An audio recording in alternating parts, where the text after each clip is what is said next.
We're going to discuss today chapter 9 about metalworks and the types of metals, specifications, and properties.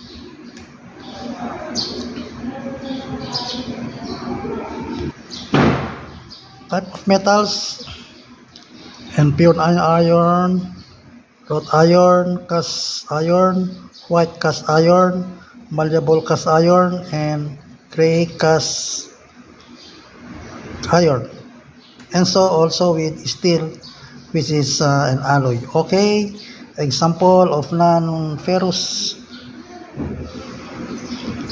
materials: gold, silver, aluminum, copper, nickel, tin, lead, chromium, platinum, and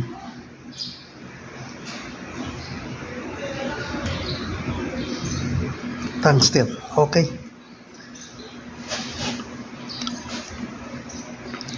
we have also monomer metal, bronze metal. Details: in general, you have the following properties: malleability, ductility,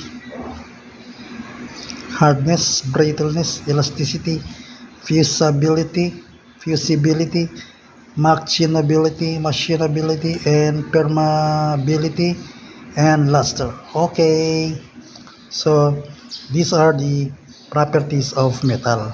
So we're going to answer the following questions based on this lesson.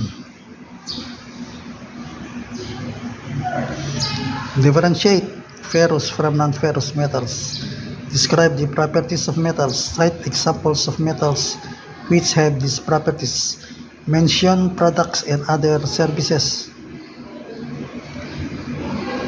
and other things which can be produced out of the metals you describe. Okay, so you must answer this one in a clean sheet of pad paper.